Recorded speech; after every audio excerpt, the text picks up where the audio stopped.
Okay, folks, we got to get my. Let's go ahead and call our meeting to order. I know I've got a fine senator here who's got. Y'all are still voting and discussing matters, are you not, Chairman Albers? So we'll call it. We have quorum. Thank y'all for being here so quickly after the great decisive vote we took just a few minutes ago. First, we'll have Senator Albers, a very serious matter was Senate Resolution 231. There you go, Senator. Thank you, Mr. Chairman, members of this committee. Senate Resolution 231 is to rename the intersection at Georgia 400 and Holcomb Bridge Road after Roswell police officer Jeremy Labonte, who lost his life a little over a month ago while on duty. Officer Labonte was 24 years young. He responded to a call not far from that intersection, and immediately upon exiting his vehicle, he was shot numerous times and was unable to be revived by paramedics and folks at North Fulton Hospital. He leaves behind his young wife of just a few years. They were sweethearts from the age of 11 when they met in elementary school.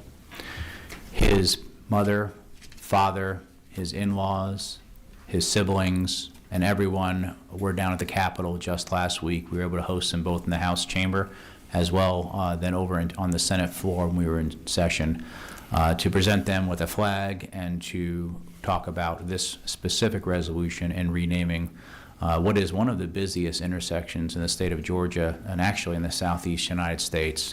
And it is my hope and prayer by us naming it, the family will always know that not only we have their backs, but we'll be with them forever and care for them, and many people will know his name. There has been scholarship funds set up in his honor, as well as a lot of work he did interacting with our community of Roswell. It has been a very difficult loss, obviously, for his family, for our police department, all public safety professionals, as well as our community.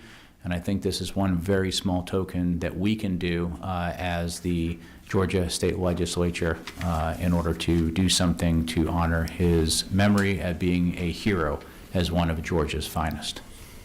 Thank you, Senator. That was very eloquent talk about what he did.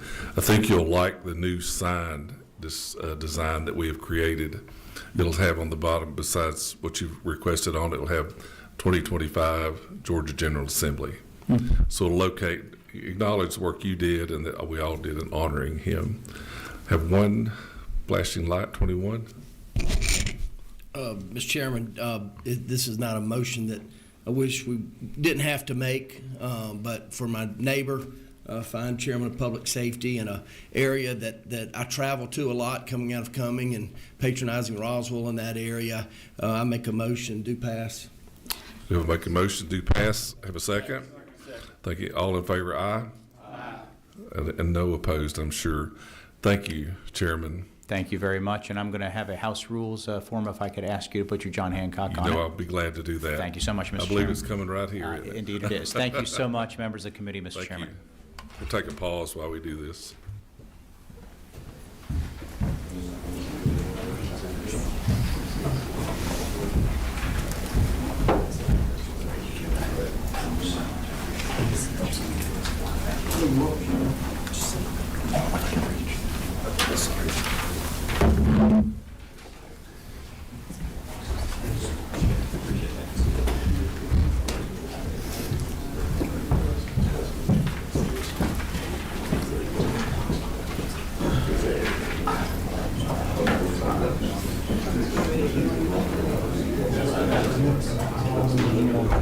Okay, we'll come back to order. Thank you. Secretary McCollum had to tease me about what I said. Okay, now as a very informative part, we have Matt Markham. We were going to have Janine, but something has happened in her family and she's not here. So, Matt, we are very interested in what y'all been up to and have lots of questions, I'm sure, because it's a integral part of what we do, the interaction between you guys. Now, if we should take a minute, tell us responsibilities, planning director, what y'all do, your interaction between, how you interact between us and the commissioner and us. kind of explain how all that works as we get started. Sure, be happy to. Thank you, Mr. Chairman and members of the committee. It's an honor to be before you today. Again, Janine does send her regrets. She's had a family emergency and was not able to attend today. But I am Matt Markham. I'm the Deputy Director of Planning, working in the Office of Planning within Georgia Department of Transportation. Janine, our Director of Planning, is an appointee of the governor. But in an appointment that is approved by the House and Senate Transportation Committees. So there's definitely a partnership between the governor and the legislature in terms of this position and the way it nestles in with the department overall. The Director of Planning is responsible for not only running the Office of Planning, so managing me, my team, and the work that we do in the office, but also sets the strategic direction through our statewide strategic transportation plan, the various plans and initiatives that we would do that set direction and overall priorities, if you will, for long-range planning, the overall picture of the way that we would program transportation throughout the state. It is very much a partnership with the commissioner. And working hand in hand together to make sure that the plans that are developed, the strategies that are worked through, are then worked within the department's funding portfolios and the long range plans that we would have. So that's kind of how we fit together. The thing that I'm here to present before you today specifically is around It is a new initiative for us, but it is one that ties in with something that we have been working on very closely for a while. And so it is actually a very good timing that this came around, and we're very pleased to have this responsibility to be able to work through it. And that's what you have before you are the reports, and I'm going to talk through them a little bit as well. But that is the requirements that were put into law under House Bill 617 last legislative session. I know you are all familiar with it, and signed into law, that created the Freight and Logistics Implementation Plan, as well as the Freight and Logistics Annual Reporting requirement that comes along with that as well. Our first report was due for submission February 15th of this year, which we've turned in and you have before you. And I'm happy to talk through that with you and walk through a little bit of what we've been working on. Just to start a little bit, though, to kind of provide a little bit of level setting and just paint the picture here. Georgia, we're obviously very proud to be the #1 state for business for 11 years in a row. And we wanted to take a little bit of a look about the impacts of our infrastructure investments and infrastructure decisions on the types of investments that the private sector would make that factor into to what makes us that #1 state. And so we took a look at the amount of private investment since Governor Kemp took office. So we looked back at when he first came into office, and that total of $87.7 billion in private investment. And 66.1, so about 75% of that, is what we refer to as logistics-enabled businesses. So those are businesses in key industries like manufacturing and automotive, logistics, distribution, agribusiness, and food processing that really very much rely on our infrastructure network, both for key inputs into their manufacturing or processes, as well as getting finished goods or products to market and to customers. And so these were, you can see that there's a significant amount of our investments that are logistics-enabled businesses. So it makes the freight decisions that we want to make and the way that we can support those businesses makes that a very important part of what we look at. And also, just to provide on the next slide, just to provide a little bit of history of freight planning in Georgia. So just to give a little bit of background, like we said, this requirement under the implementation plan from House Bill 617 is a new requirement, but it builds off of freight planning activities that really date back several years. You can see as early as 2004, developing the first freight guidebook, commissioning our first state freight plan. We've been doing freight planning since 2010. That commenced up with our most recent state freight plan that was adopted in 2023. So that was our most recent freight plan. And we drew a lot of what we've put into this report from that freight planning effort that we recently completed in 2023. While that was our state freight plan, we do have a federally required portion of that. The federal FHWA does require us to do a freight plan that is done every 4 years.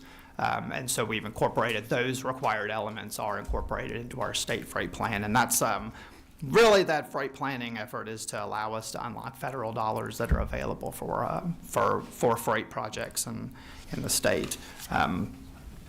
For our most recent state freight plan that we completed, we really wanted to make sure we got the input from the private sector, from those customers, if you will, the people that provide, that utilize this infrastructure, that rely on it. And so you can see this kind of NASCAR logo slide that we have here.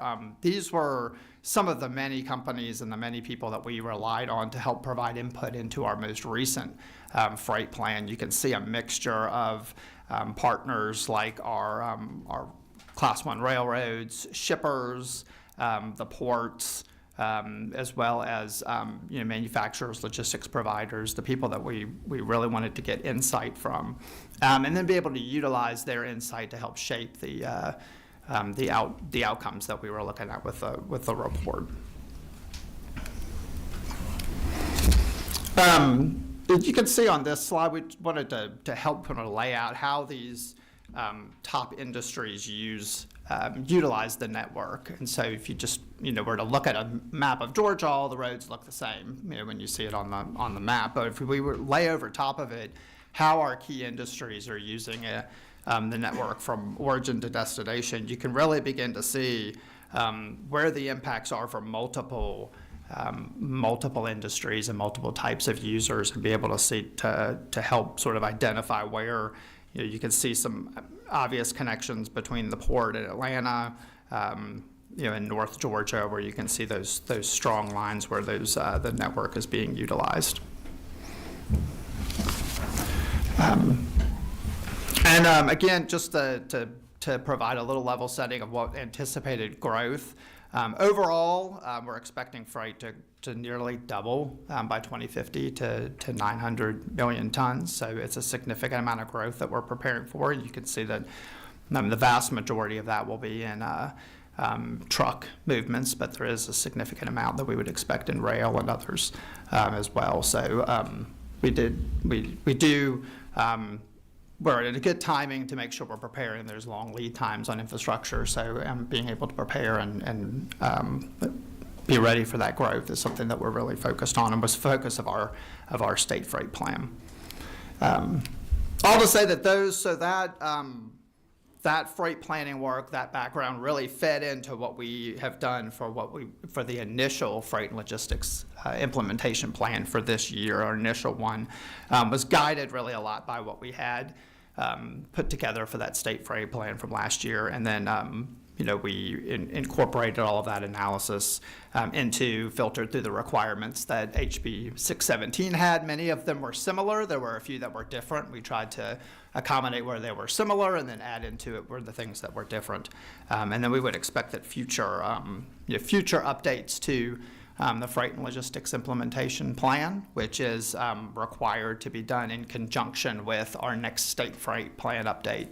As we said, we just recently completed our last one in 2023. The next one, it's a 4-year requirement. So the next one would be done for 2027 would be that big update that we would look for. So that's not a very long time in planning terms. So we're actually going to be getting started on that, not too long as we look towards that next requirement date. Okay, so now move into a little bit of the requirements under the plan itself. As you said, there are 2 components to it. There is the Freight and Logistics Implementation Plan, which is, my little clicker stopped working. There we go. Freight and Logistics Implementation Plan itself, which is a 20-year projection of projects and programs that are categorized across multiple criteria. There's categorization among improvement type, foundational, catalytic, and innovative categories. I'll talk about that in a minute. Assignments to key performance indicators, and then also a look at which projects or programs based upon defined economic zones, and that was something that is specific in the legislation, but not something that we had previously done under our state rate plan. So that was an interesting new way for us to analyze and look at the program. So for this first go around, we actually took through our existing program that we had, and we're able to organize the projects based on ones that were location specific. So that's a specific project, in roadway improvement, as well as categories of programs that we have that you can see across here that we were able to catalog our projects and programs as they stand now based on our current program. And you can see some of these different categories. They're, maintenance is by far one of the largest amounts, and of course we're very committed to the maintenance of the existing system and making sure that we are taking care of our current infrastructure. So there's obviously a significant focus there through that. As I mentioned before, the requirements from HB 617 that mirrored back to what we have done in the state freight plan was this organization, and in the statewide strategic transportation plan was an organization of projects within three categories: foundational, catalytic, and innovative. And so we looked at these within our existing SSTP and our freight plan, and then layered in, you can see on the right, the way that we managed to incorporate the requirements from HB 617 into those three categories. So that foundational, that's run the business, that's the maintenance, that's maintaining the state of good repair for our existing assets. There's the catalytic investments. That's the idea, the way we grow the business, so the way the strategic expansions of the system to improve mobility, and then as well as those innovative investments. So that's like the R&D investments, implementing innovations to grow new industries and promote and sustain growth. So we were able to take that information, that work we had done in cooperation with all those private sector partners that we talked about earlier, and be able to incorporate all of that in together for the flip report that we had this year. We also had performance indicators, so we did the benefits analysis, looking at, if you look on the left, these KPIs and business definitions. This came out of that conversation with those private partners and those operators and the people that utilize the network, that we really wanted to get that feedback and really understand, what is the business focus, the business lens that they're looking through, and then how do we measure our infrastructure. What's the way that we can measure infrastructure performance that aligns with that?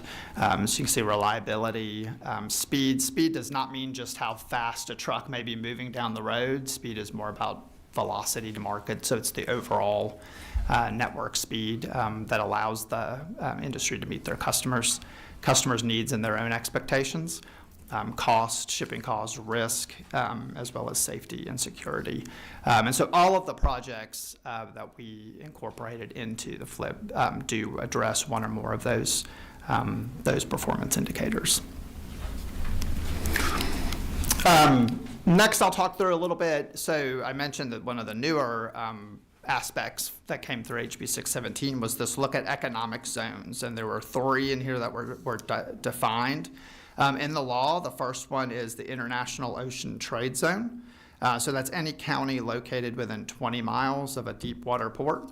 And so we were able to take those locations, look through 20 miles and include any county in the projects that are within those. You can see there were a total of 23, totaling almost a billion in investment along those.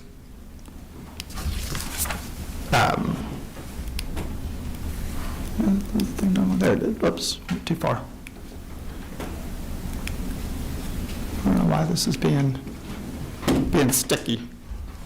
I don't know which way we're going here. You guys all have it in front of you. I can just call it up by number. So we're on, yep, there it is, slide 14. So the inland port zone. Inland port zone defined as any county located within 10 miles of an inland port operated by the Georgia Ports Authority. So it's not a private inland port, or it's the ones that are operated by the Georgia Ports Authority. And for those, we've included the Appalachian Regional Port.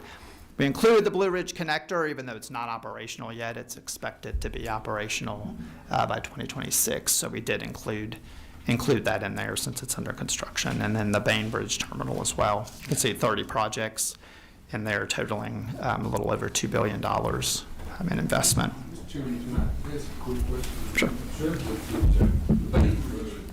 We got money. If you just take 1 minute and just educate us, me about the Bainbridge project, is that on the river, or is this railroad, or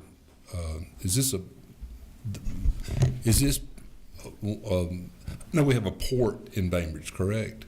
Yes. Is that what you're talking about, or is it okay? Right. We're talking about the port of Bainbridge. Yes. All right. Operated by the Georgia Ports Authority. Okay, I'm just curious. Does that have railroad connections as well, or? I believe so. I saw railroad guys here know for sure. I don't have that right in front of me. But. And I'm just trying to get educated. Is there much port traffic going through that? It's definitely a smaller port as opposed to the types of traffic and amounts. It's not in the same comparison to what's over on our deep water ports. I understand yeah, that. Yeah, I was trying to get educated. Yeah. I'm sorry for the interruption. No, that's not. It's a good question, and I could get some numbers for you specifically from Georgia Ports Authority on the latest volumes. I didn't say it at the beginning, but what I decided to do was just kind of let him do his presentation. Write your questions down or think of them, and then we'll get to them. As I think a lot of this is new. This is as a result of legislation from last year. So all of us are really seeing it, or many of y'all for the first time. So we'll hang on. Go ahead. Okay. The next economic zone defined in the law was commercial and industrial impact zones. And that's any county located within 5 miles of a commercial or industrial warehouse larger than 200,000 square feet. And so when you look there, you can see that that encompasses most of the state. It's actually 121 of the 159 counties had projects that were located within the commercial and industrial impact zone. 281 projects totaling a little over $20 billion in investment through those zones. And then, so those were the defined zones. We actually, for the other, there was an additional requirement of economic impact projects. So we did want to make sure that we were identifying projects that would be maybe outside of those defined zones, but also still had a benefit to the freight network and had an important component to it. So we did want to include those as well. So we included them as economic projects outside of the zones, and include some projects that are along our GRIP network that may be outside of those zones but are still part of that overall GRIP network as well. So you can see that there were 22 projects there totaling a little over $700 million in investments. So that is the freight and logistics implementation plan. So that's the component that has the 20-year broader requirement. So then what the other component to it is the annual report. So there's a requirement each fiscal year to sort of a look back to the previous fiscal year. And so we've done that as well. It's technically a separate report, which is why it's there in a separate document for you, but it is essentially part of the same overall exercise. So we did include it that way. So that's the budgetary proposal of state funds needed to fully procure federal aid funds, status of program and projects through the use of exclusive state funds, and then the status of projects and funding for, there's a list of several categories of projects, so we included those. And our projects are actually in the report sorted by these categories, required categories, so you can see them in there. So for FY24, We used total combined funding to invest $314 million in 41 freight projects. 12 of those were through the exclusive use of state funds in that fiscal year. And of those, 11 are planned to be fully implemented at this time using state funds. So others would have other funds associated with them, could be federal or local funding as well. Some of the other funding, including our TIA as well as local funding as well. So this brings me to talk about our state general funds just for a minute. Again, we are very grateful to the governor, to you all as leaders in the General Assembly for the historic $1.5 billion in transportation investments that were made in the amended budget last year. Of that, a little over $1 billion was for freight and capital construction projects. So it allowed us to be able to make investments in not only projects that enhance and improve our freight network, but also capital projects that would allow us to advance projects that otherwise would either be delayed or may not even be able to happen. We're able to advance those to construction early because of this historic investment in funding. A little over $900 million, a little less than $900 million was for construction. Those projects overall. And we did do a benefit calculation just to get an idea of estimated benefits of being able to make these investments in those projects. And you can see on here it's the amount of savings of delay savings and truck hour savings. It's over $1 billion estimated, and even up to almost $4 billion by 2050. So for fiscal year 24, $303 million of our state general funds went to projects that are on the freight investment list. So that was for 11 projects that had investments in FY24 as part of the capital and the freight program. Let's see. Got the annual funds. So see the state general funds. This actually, I'll say this slide has accidentally had older information on there. It was a typo that it's 314 million was the status for annual report. It says 335 on there. It's the wrong amount. But anyway, that's just gives you an overview of the report itself and the components that we had in there. I'll be happy to answer questions. And again, we were able to draw a lot of our background and our work through our existing program and what we had already done with our freight plan. So this was the first step at it. We expect to improve, and hopefully with your feedback and interest, we would be improving this report over the next year and as we go forward with it. But I really appreciate the leadership that you all have shown on freight, and appreciate the opportunity to be here today. So, Mr. Chairman, I'll be happy to take questions. Okay, so committee, what we're going to do, I know I told them your demise a little bit that anything about planning is wide open today. So you're going to get, but let's stick with freight first before we venture into all the other things that planning does just about this bill. If you would you take a minute to kind of go through this, kind of gloss over this? It's in the annual report, so they can look at that. Would you kind of explain what you've done there? So yes, so in the annual report, and it's mirrored in the flip. So this information here is reflects the projects in FY24, so the previous fiscal year, that had a funded phase to it. So it could have been with state funds, federal funds.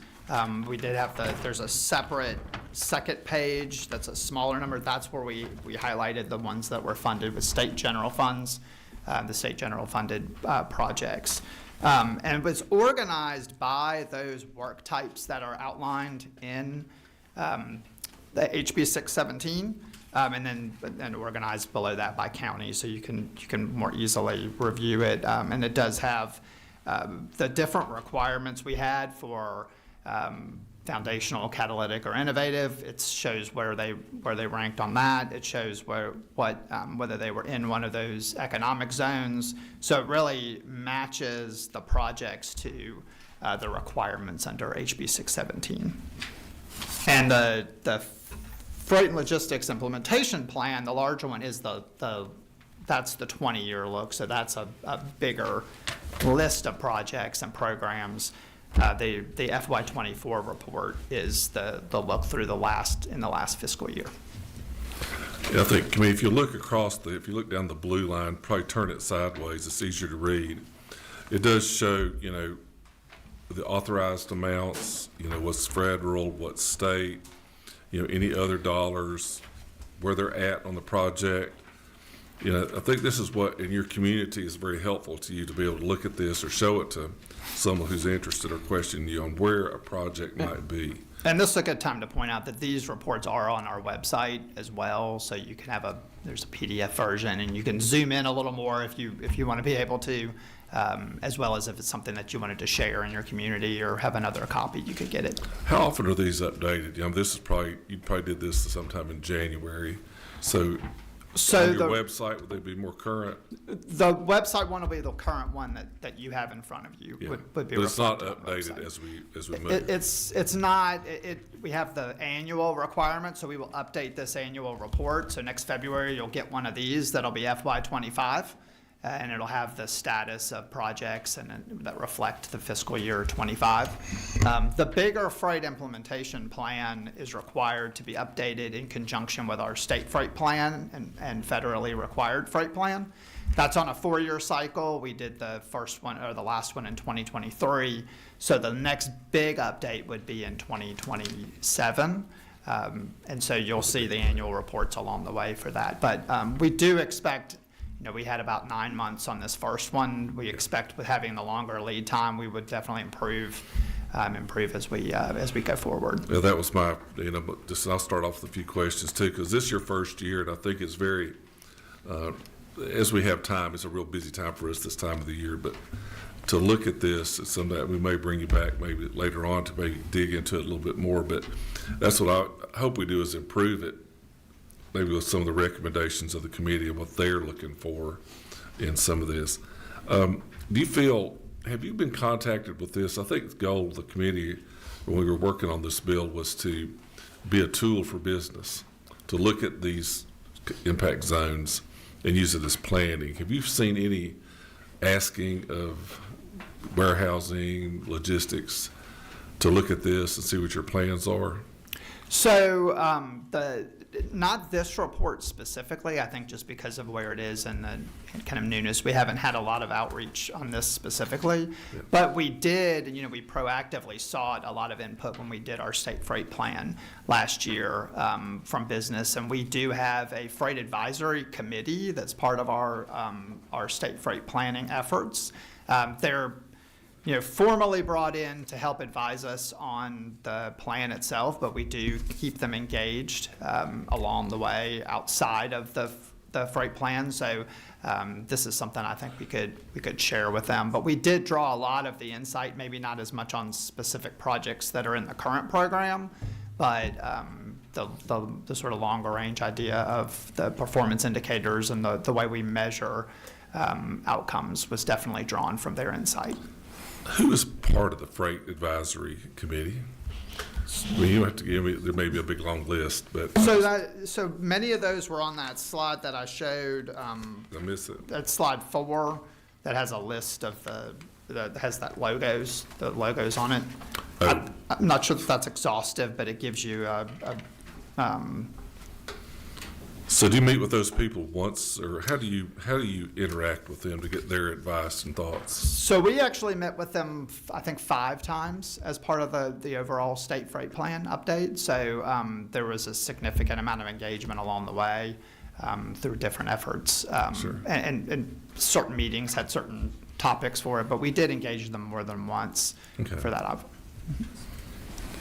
We might ought to add one of y'all or two of y'all onto that, just so you could be a part of it also. I guess the defined economic zones, I guess, because this is new as part of it, and I like it because it's able to focus on it.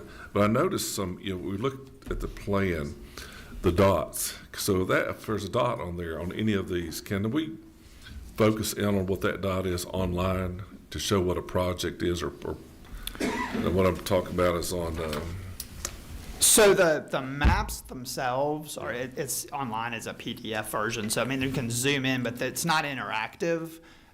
If that's what you're asking, like I'm you couldn't asking- click on a dot and have it open up to the project, if that's what you mean. yeah, I'm looking at a yellow dot or a red dot. Can I click on it and see what it is? No, I think that's a great idea, and I think that's something we may want to try to incorporate in I guess the members, future I'm looking online on page 15. That'd be one of those. Hey, I can see where at the Blue Ridge connector, what what those dots mean to us. If we looked at them. I mean, they are reflected in the back here. I know that's harder to do. You'd have to actually go in and find and sort Yeah. them. But yeah, that's good feedback. I think I don't personally know how to make that happen, but I know we know people that do. To find a way to make it interactive, it'd have to link to project information. Here, so we've got some buttons flashing here. Vice Chairman McDonald. Thank you, Mr. Chairman. Just going through all this and being a native Georgian, born, raised here, never left. Look, and I just voted for SB 68, so I feel good about asking this question. What the difference between the DOT commissioner, the planning director, having both as we look what's going on in the federal government, what the president might do today, kind of dismantling the Department of Education. The duplicate work between DOT, director of planning, the money that's spent in both, are they doing the same job? What's the difference? How they work together? I'd just like some explanation on that because I look at the DOT board influence. How much influence does a DOT board have over the planning director? Going back to we elect those through the Senate and the House, and I'm just kind of curious on why we have both.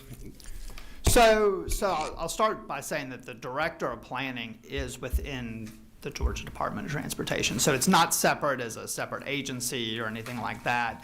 The plans that the planning office that we work on, whether it's the freight plan or our statewide strategic transportation plan, or we do corridor studies, all of those things, those plans turn into projects that will be implemented by the Georgia Department of Transportation. So there's no separate planning. They're not separate planning projects. They're all part of the department's overall strategy. So, the director of planning is really there to help make sure that the overall view from the statewide, so it's from the governor to the General Assembly to the impacts from local governments, is really all looked at through the lens of the overall statewide strategy. So what is the long-range, long-term vision for the state, and taking in all these inputs, understanding what our projected financial revenues look like, and how do we project out in that long range. So there is very much a partnership between what Janine will do as the director of planning and what the commissioner does as well. The commissioner has a very important role and a critical role in the department also in helping to set strategy, helping to make sure that the things that we would look at actually can get implemented and actually can have that benefit. So it is definitely a partnership. There's not a separate function, if you will. They have separate responsibilities within the department, but it is not a redundancy or a duplication of efforts by any means. It's very much a partnership. Please, yeah. The DOT board, we elect them. That's kind of if we have an issue or need something. How much influence does the DOT board have with the Department of Planning? So the DOT board approves projects, all the projects that go for letting. So if they start as a plan and end up getting into the program, they're ultimately going to be approved by the Department of Transportation board when it comes to those. Another example are any plans that might require approval from the State Transportation Board would still go through them. So they do have a significant amount of influence. They don't directly select the planning director, but all those plans, all of that effort is for the benefit of the state through the implementation efforts of the Department of Transportation, which is overseen by the State Transportation Board. So there's a very, very good relationship. Janine, presents often to them and gets a lot of input and insight, from them. They will reach out to her on a regular basis when they have a question or concern or any sort of issue they want to talk about. So there's a very close relationship there as well.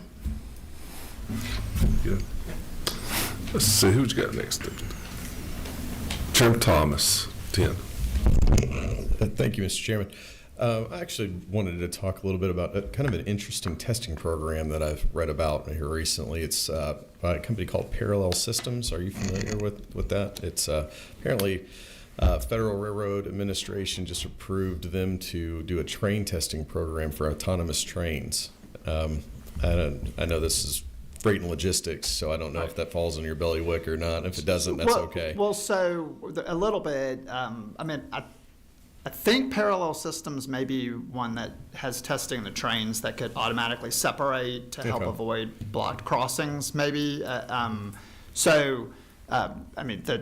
DOT does manage has short line rail operations. The vast majority of our rail operators are done by our Class 1 partners, Norfolk Southern and CSX, and we do work closely with them. They were very informative in our freight planning efforts. So we do have places where we interact as the public sector, as a potential owner of rail line, but a lot of that, vast majority of that is done through our partners with the Class 1. So we do work closely with them, but they do own and manage their rail lines. Yeah, because my understanding is they're piloting this here in the state of Georgia, which I thought was kind of interesting. So, and again, I wasn't sure if you were integrated with that at all, so I was just curious. No, it's an interesting pilot. I think I've heard a little bit about it. I don't know all the details for the specific pilot, but so we have in the Department of Transportation, we have an intermodal office, we have a rail office. Those are not within planning. So there is a significant amount of interaction and work that our department does do in coordination with railroads and with rail. It's not, there's some of it is in planning as it relates to how do we understand growth and the projections from the freight rail lines and how that impacts our state. Perfect. Thank you. Mm-hmm. Thank you for always looking at interesting facts like that, Chairman. That would be a godsend to be able to separate without having to walk the train every time. It sure would be. Representative Horner, 27. Thank you, Chairman, and thank you for bringing this report over here. Thank you. Thank you for bringing this report to us. It helps grow our county, so thank you very much for doing this. Mm-hmm. Under the page 5, under the innovation investment section, the report mentions real-time information sharing. What programs or initiatives is this in reference to? So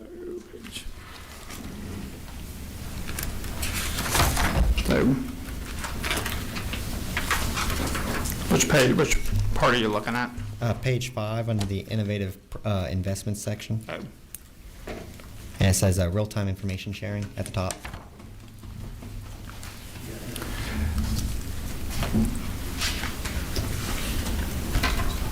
See which section that you're talking about here, but we do have a significant amount of data that we're able to collect about use of our roadways that we share, and that we want to make sure allows for the future, if it's connected vehicles or technology that can utilize that data to be able to make decisions on it. So I think that's what we're referring to within here. Perfect. Thank you.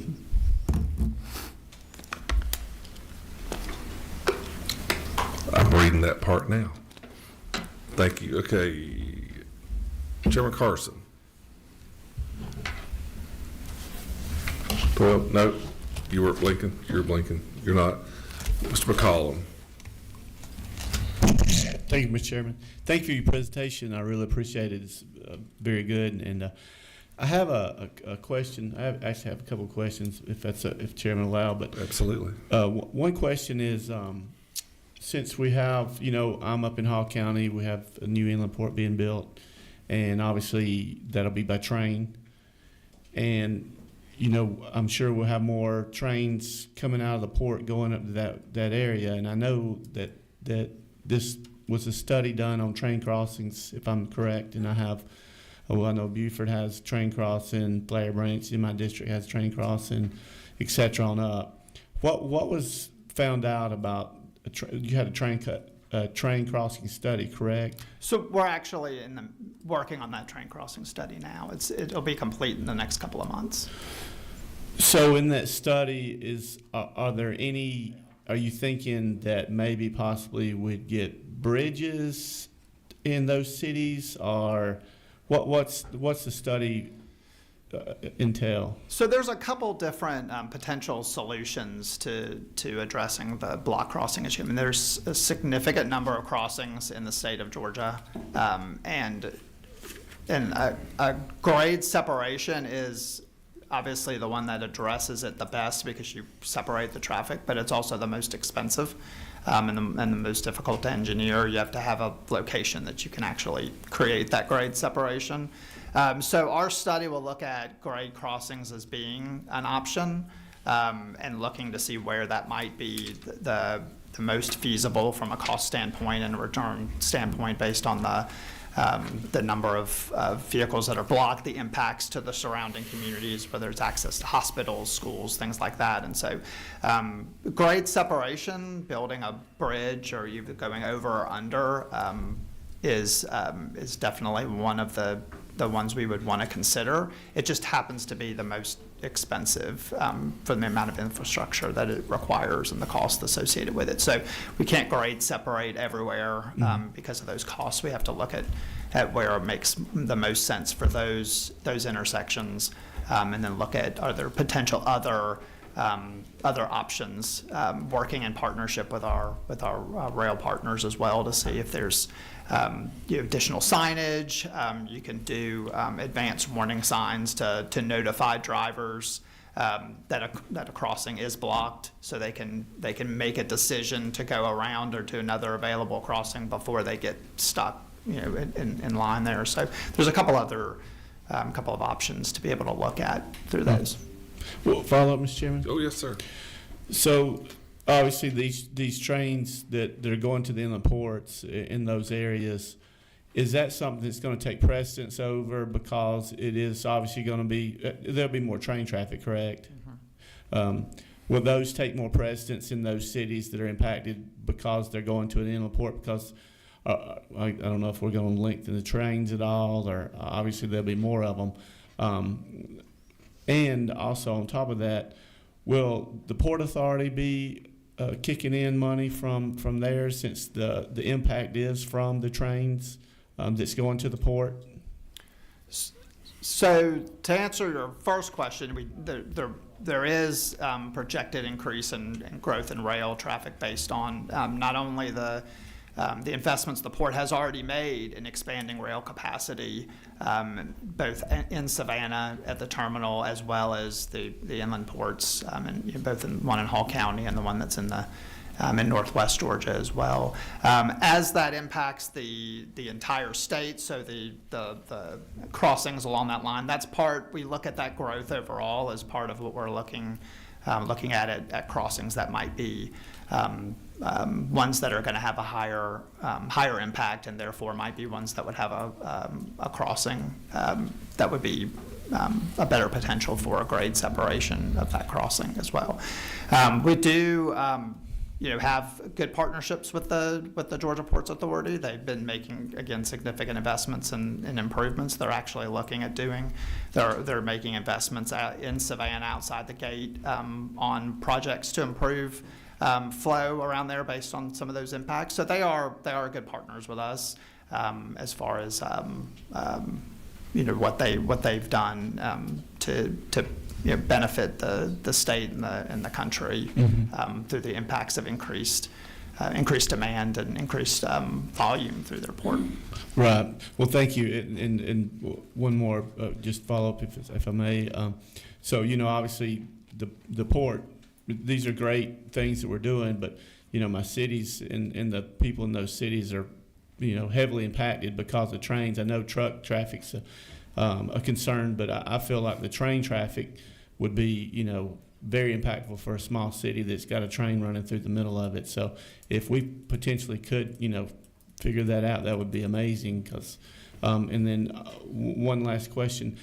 Are the railroads thinking about maybe doing more, obviously, like in these cities, a lot of times it's 2 tracks, and that's where they switch, wait on one train to come one way and the other. Are they potentially, or would they look at maybe making some some parallel tracks so it doesn't cross trains inside of a city? Because obviously that's where the blockage for 30 minutes or 45 minutes is a huge issue.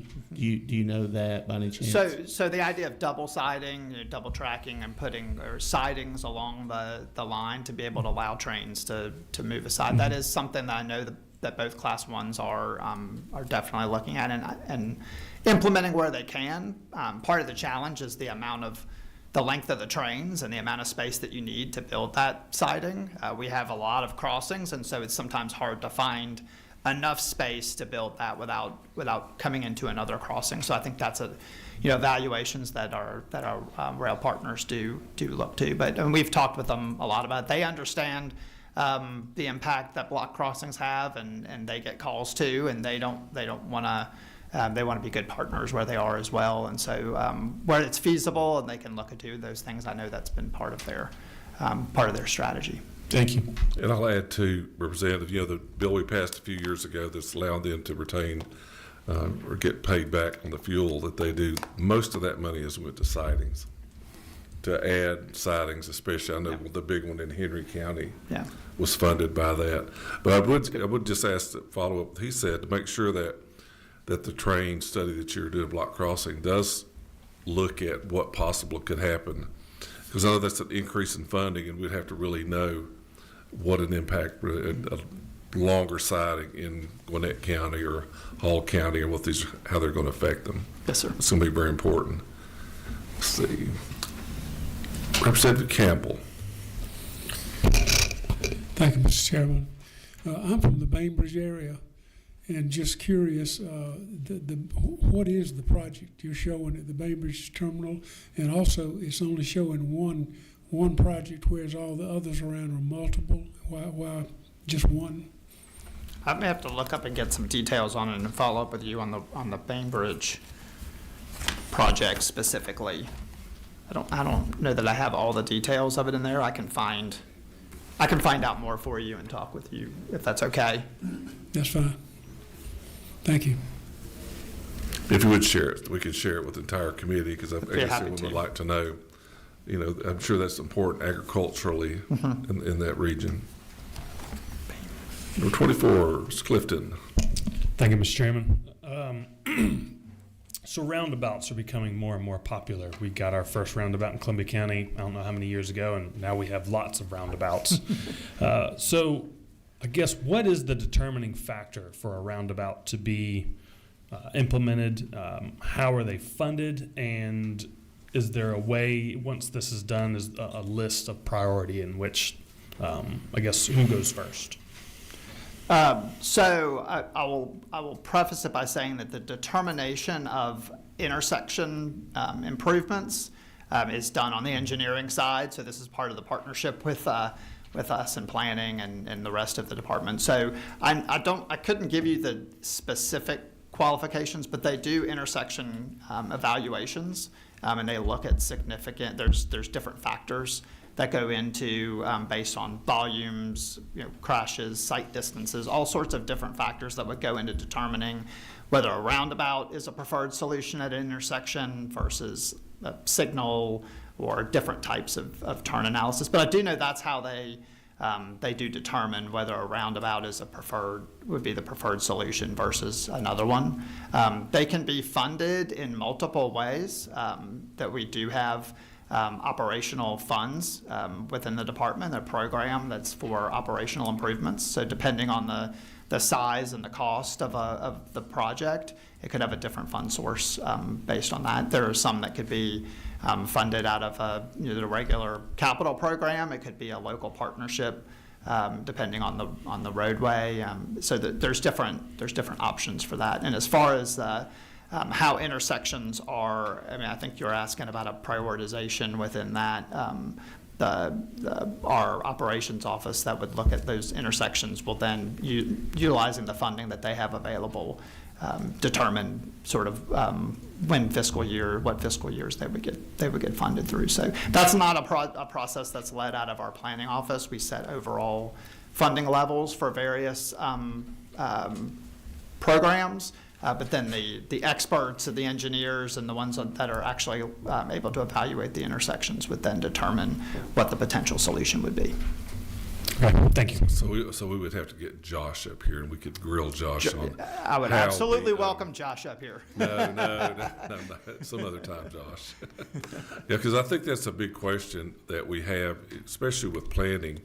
You know, is how do we as legislators interact with you? We know something's going on in our community, or we know it's happening, to make sure that, you know, our best interest, what we would like to see done, is communicated to you effectively so that a project we think is important gets done. I think that's the underlying question that many people have.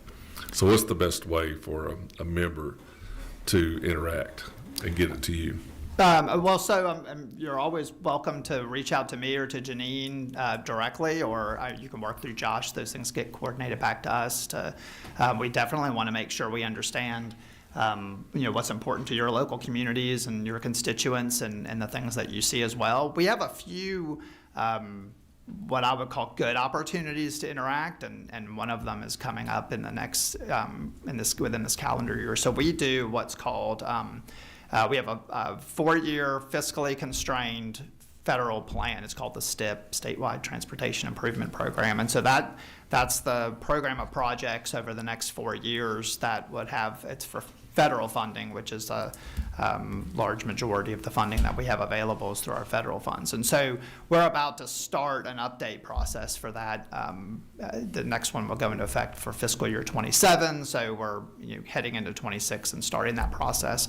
Part of that process is communicating with the local governments and primarily the rural areas of the state, and really getting a chance to understand what the status of projects are that are in the program, understand if those priorities line up with what they are still seeing. So that's an opportunity to hear from y'all as part of that.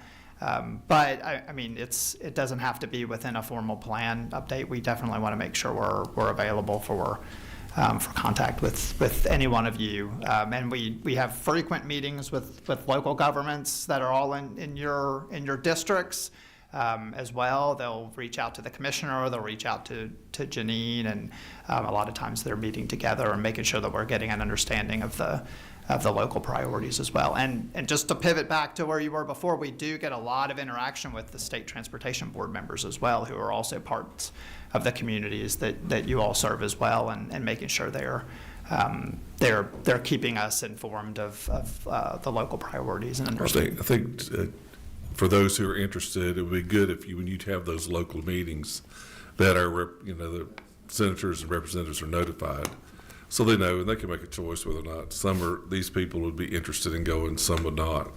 But give them that opportunity to get their 2 cents worth in. Mm-hmm. All righty, Representative Cox. Yeah, thank you, Chairman. Love what I'm seeing. Think it's great. I noticed on page 7 that there's $233 million set aside for innovative projects, and I think there's 4 of them. But a couple of pages before, it talked about the safety technology, freight collaborative system, and then connected and autonomous vehicle implementation.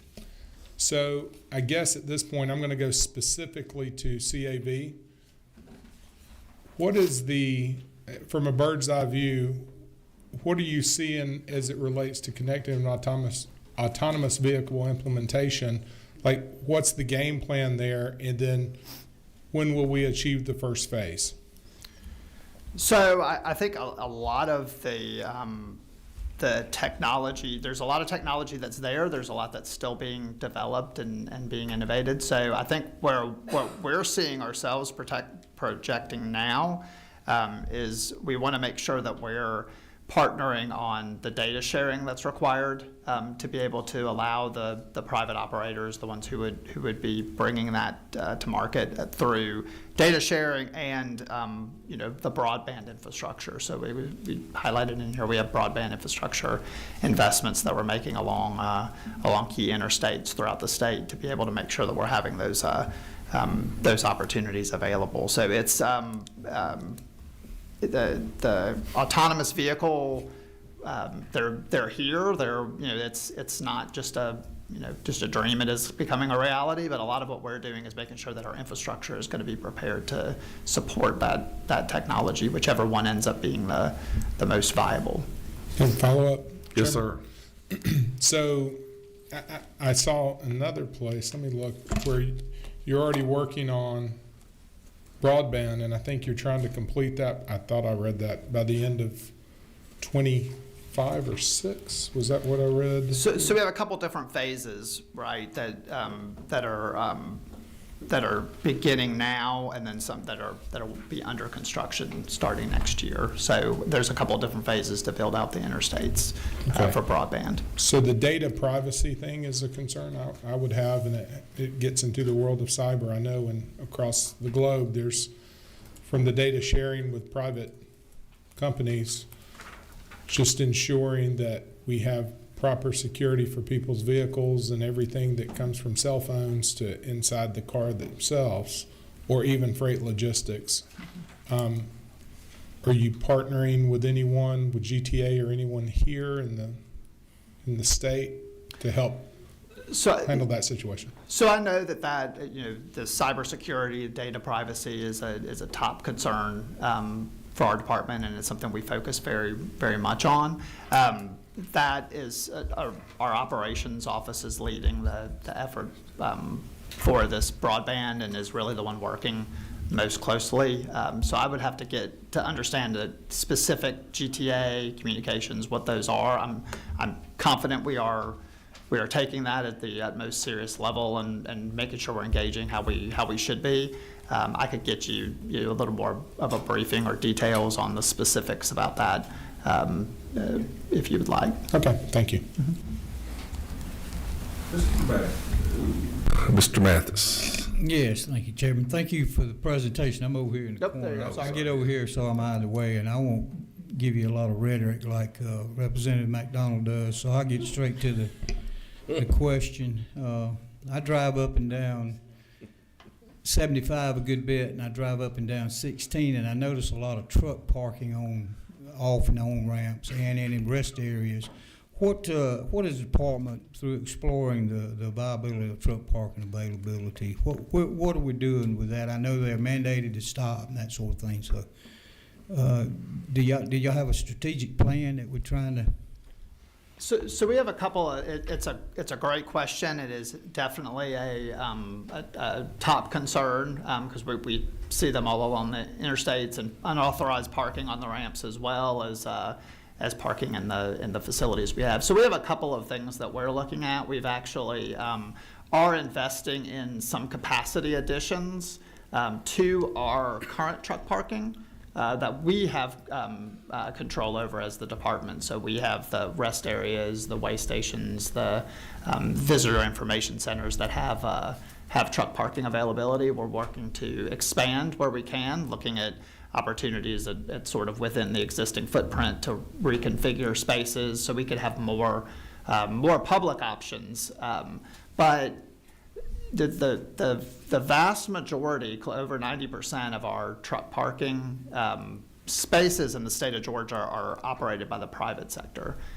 So there's a limited amount that we can do just as the public sector to really truly address the challenge. But we do have in addition to rail crossing analysis we've been doing, we are looking at truck parking and seeing what options that there might be either through public-private partnership options and understanding some of the incentives that might work with the private sector to figure out how they could expand parking, because a lot of it is going to have to be in that partnership with the private sector. And those rules that you talked about which are absolutely a big driver, are federal. It's federal law. Yeah. So we don't have control over that legal requirement. Yeah. One follow-up, I had noticed on a couple of ramps, especially on 75, that they had putting up signs that says no parking on exit on ramp. Is that done by, these were at two pretty good sized truck stops, and I didn't notice them on a lot of the others. Is that from GDOT, or is that who's telling them not to park on those particular? So if it's on interstate ramps, it would be GDOT. And state routes would be us. And so there is the enforcement mechanism is part of it. But we said when they're up on hours of service.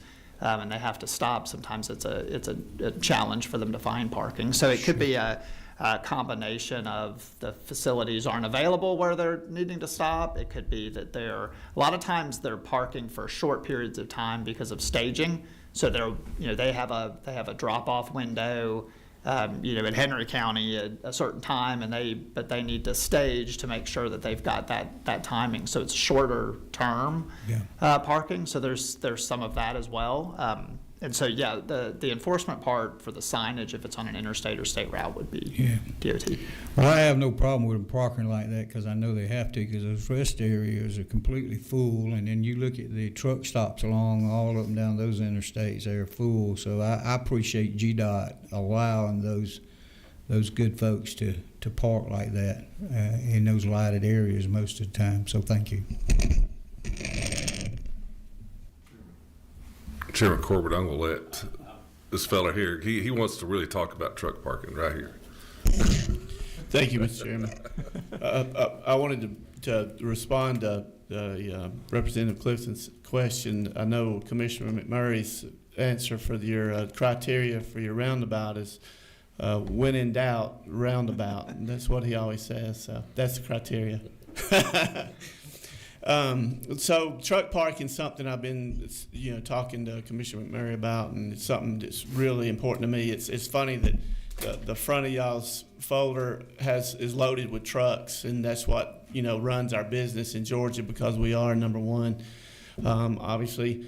And I've talked to Commissioner McMurray about it, and I understand we're trying to do private things with private companies, and which is long term. And I've been asking, they're parking on the ramps already. I've talked to DOT enforcement, and they said, well, we can, we obviously can do something about it, but we have to inspect their whole truck. We just can't run them off. Troopers same way. And these guys, they're stuck. They have to wait. And I've asked, are there not any way that, temporary or whatever, a lot of these ramps you see are very long, and we have a lot of right of way. And I've asked, can we not just put, some, instead of them parking on the ramps where you can, when you get off, you could potentially hit them in the back and, run through the bottom of them, is to go off to the side and pave an area and say, this is your, this is parking, instead of them doing what they're doing now, which they had no choice. I'd love to see something like that looked at, and I don't know the federal rules as far as that goes, but, have you thought, has DOT or Port Authority thought about also when you do the private partnerships? I know we've talked about it for the hangars, maybe doing, and I think some kind of low interest loans to try to get incentivize some off parking off the expressway or anything like that, just to kind of get this going quicker than we have. I mean, literally on 85, there is no parking, and then 985 in the port, no parking whatsoever.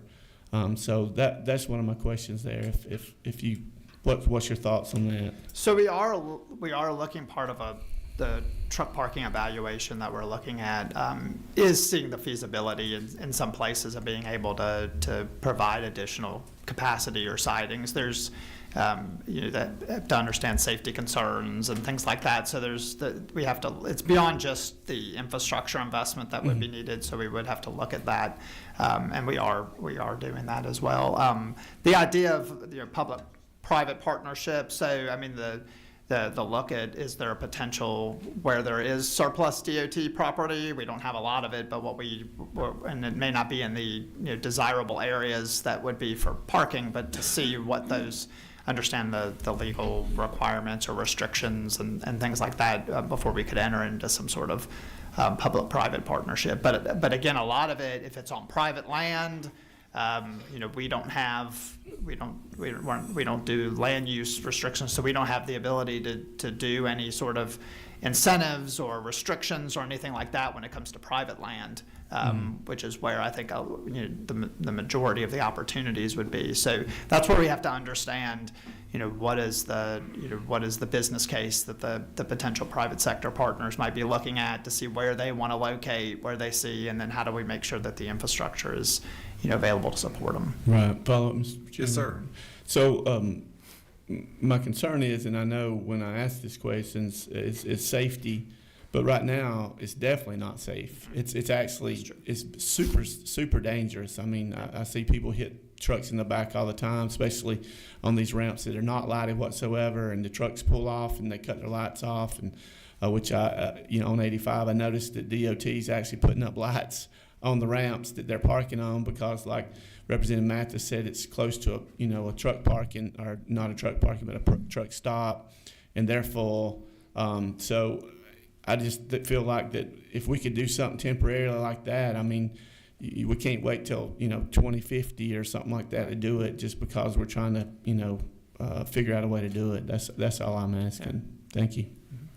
I guess to follow up on him, so the report that you're talking about, how far are you along on that? So both of those are in the later stages. So within the next couple of months, we would expect those to be. And so they have additional part that is solutions that will be recommended by the consultant? Potential options, yes, and it is at a planning level. So these are, they would have to then go through more of an engineering analysis as far as specifics, but they're helping to analyze the challenges, all of the things that you guys have so well articulated, and begin to give us some sense of what potential solutions might be. We look forward to seeing that. Vice Chairman. I hate that Representative Mathis left, because my point was just made that he meant McCollum, not McDonald, in his statement. Anyway, when you're looking at the timeline of when we allocate the money for DOT or your department, what the timeline between getting a project done, what could we do as a legislature to work with y'all or work with DOT to speed up these projects? I mean, I live in Forsyth County, and I'm the per diem. I paid per diem tax. I'm 5 miles from being out of that zone, but it still takes me an hour and 15, 20 minutes from my house to the Capitol, minimum, if not more, sometimes 2, to make that drive. And 400 is just, I mean, it's a parking lot, and we need help, need expansion of lanes. And what do you see in the future? How can we get things going to help to the community that I represent? Well, and I appreciate that comment, and believe me, we echo that refrain within the department that we want to try to have projects done in a timely manner, because we understand that a long lead time is just longer before the relief or the solution can get there. Part of the challenge for that is we do rely a lot on federal funding for projects, especially those big capacity adding projects, the widenings. Those things do rely often on a mix of federal funds, and federal funds come with very specific, detailed federal requirements, environmental reviews, and things that we have to follow all of those processes. So they take time to go through, and then they take review from the federal government to complete for each step along the way. And so, but that's something that's part of when the federal government does the laws, their reauthorization bill, the statutory changes or regulatory changes and that come from Washington do dictate a lot of times the requirements we have to go to that generally will determine the process for a project once it gets started through to construction. We do try to utilize our state funding where we can to try to make sure that projects can, move along. They don't have the same types of requirements that federally funded projects do, and so it shortens the delivery time for those types of projects that we can use state funds for. But we do rely on our federal funding allocations for a lot of those bigger projects, and so that we have to follow those requirements. Well, this is maybe more of a statement. Unfortunately, the hurricane came through South Georgia and did a lot of damage to a lot of our friends. And but this is, you get selfish sometimes. You want to talk about the community you represent. We donate a lot of money out of Forsyth County that goes to Washington. Then it comes back and gets distributed through the 14 congressional districts. But I rode a lot of the roads down there delivering some aid, and have ridden on them even prior to the hurricane. And what roads have been done by the GRIP program and all that. I mean, you pass a car every 5 to 10 minutes where you go up to Forsyth County, they're on top of each other. And I wish we could do a better job of looking at those donor type communities and getting some funds, some helps, and speeding up these projects because it's just needed. I mean, that's all I hear when we talk out in our community. It's transportation. So I really wish you and DOT could speed up some of these projects for our area. I got to go to rules. You don't know. A lot of people leaving because Senate rules. It's just coming. I guess I've got one last question. I think the last button here. Thank you. I don't see. I think we didn't ask for it when we did the legislation to create this, but impact. When we look at, how do we look at this and look at how the investments we're making and how impactful they are? I think that's something that future legislature is going to need, because you got to build the case for more dollars because of inflation and all the other things and just growth.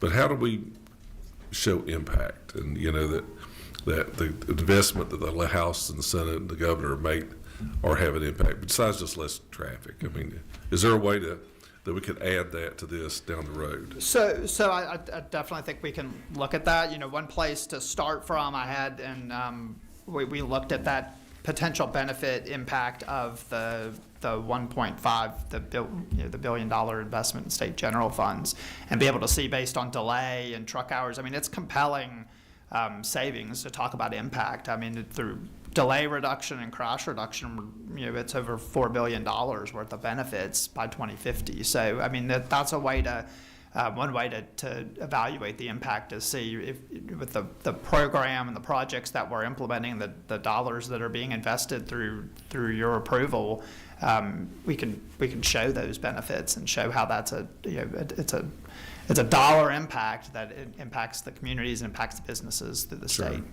And I know someday we're going to have to ask for more money somewhere, and we're going to need data like that to be able to do that, to be able to show that what we've done has done this, and if we had more, we could do that. I think this is part of the planning process would help us. With that, I don't see any more questions. Anybody have any? Noah had a question, our intern, but it's really for Josh. Okay, well, thank you for being here, taking all of our questions, and our meeting is adjourned. Thank you very much.